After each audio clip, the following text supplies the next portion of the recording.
से उपयोगी क्वेश्चन होगा उसके बारे में आज हम लोग पढ़ेंगे।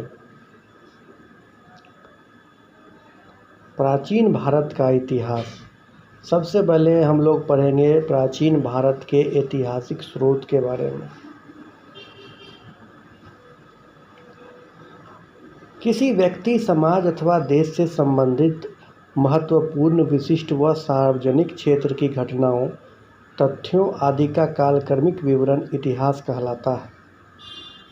तो इतिहास का तात्पर्य ये हुआ कि किसी व्यक्ति, समाज, देश से संबंधित महत्वपूर्ण घटनाएं जो हैं और उन घटनाओं का कालक्रमिक विवरण, अर्थात एक सिलसिलेवार ढंग से उसका विवरण समय के साथ, वह इतिहास कहलाता है। इतिहास का पिता किसे कहा जाता है? तो इतिहास का पिता हेरोडोटस को कहा जाता है। प्राचीन भारत के इतिहास से संबंधित प्रथम वास्तविक पुस्तक किसे माना जाता है? राजतरंगिणी को। उत्कीर्ण चिन्ह वाले प्राचीनतम सिक्के क्या कहलाते हैं? तो आहत सिक्के कहलाते हैं। सिक्कों के अध्ययन को मुद्रा शास्त्र कहा जाता है। भारत में प्रागैतिहासिक खोज प्रारंभ करने का श्रेय किसे दिया जाता है? डॉक्टर प्राइमरोज को। भारतीय प्रागैतिहासिक अध्ययन से संबंधित प्री हिस्टोरिक इंडिया किसकी कृति है? स्टुअर्ट पिगट की। चीनी यात्रियों ने अपने यात्रा वृत्तांतों में भारत के लिए किस शब्द का प्रयोग किया? इंतु। उत्कीर्ण लेखों के अध्ययन को क्या कहा जाता है? तो उत्कीर्ण लेखों के अध्ययन को अभिलेखा शास्त्र कहा जाता है। और एक इम्पोर्टेंट क्वेश्चन है जो एग्जाम की दृष्टि से इम्पोर्टेंट है। सर्वप्रथम भारतवर्ष नाम का उल्लेख किस अभिलेख से प्राप्त हुआ था? तो हाथी गुम्फा अभिलेख से। यह एग्जाम के लिए वेरी इम्पोर्टेंट है, एग्जाम में पूछा जा सकता है। प्राचीन भारत का सर्वप्रथम सुनियोजित इतिहास किसने तैयार किया?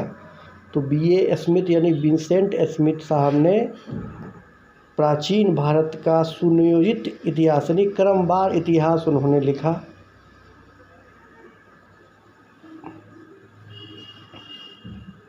अब हम जानेंगे इतिहास को 3 भागों में बांट दिया गया है। यहाँ प्रागैतिहासिक काल, यहाँ इतिहास से संबंध हुआ कि प्राचीन इतिहास।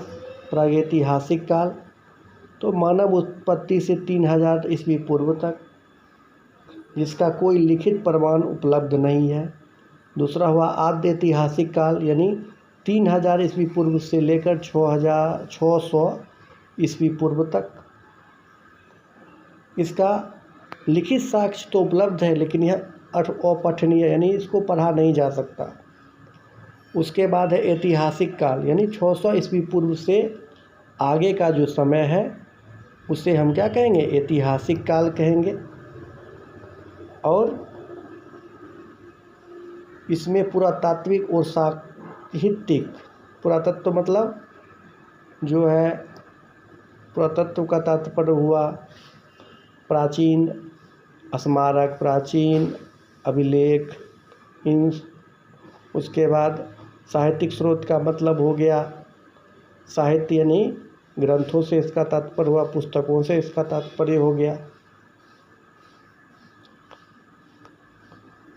उसके बाद प्राचीन भारतीय इतिहास को जानने के लिए किन स्रोतों का प्रयोग किया जाता है? तो धार्मिक ग्रंथ, ऐतिहासिक ग्रंथ, पुरातात्विक साक्ष्य और विदेशी विवरण। ब्राह्मी लिपि को सर्वप्रथम किस विद्वान ने पढ़ा था? तो जेम्स प्रिंसेप ही वे पहले व्यक्ति थे जिन्होंने ब्राह्मी लिपि को पढ़ा था 1837 ईस्वी में।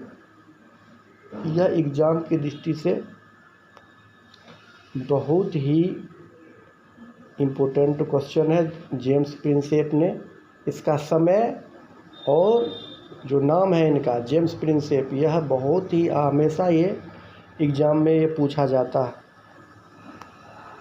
उसके बाद भारत के प्राचीनतम ग्रंथ वेदों का संकलन करता किसे माना जाता है? महर्षि कृष्ण द्वैपायन वेद व्यास को माना जाता है। पौराणिक मान्यता के अनुसार भारत के प्राचीनतम राजा कौन थे? विवस्वत मनु थे। वायु पुराण में किस वंश का उल्लेख है? गुप्त वंश का। कौटिल्य के अर्थशास्त्र से किस वंश के इतिहास की जानकारी मिलती है? तो मौर्य वंश की जानकारी मिलती है। जैन धर्म का प्रारंभिक इतिहास किस ग्रंथ से प्राप्त होता है? कल्पसूत्र से। मत्स्य पुराण किस वंश से संबंधित है? आंध्र सातवाहन वंश से। विष्णु पुराण किस वंश से संबंधित ग्रंथ है? मौर्य वंश से।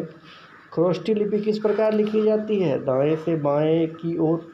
यह VVI क्वेश्चन है, यह एग्जाम में पूछा जा सकता है और कई बार पूछा भी गया है। नारद स्मृति से किस वंश के विषय में जानकारी मिलती है? गुप्त वंश।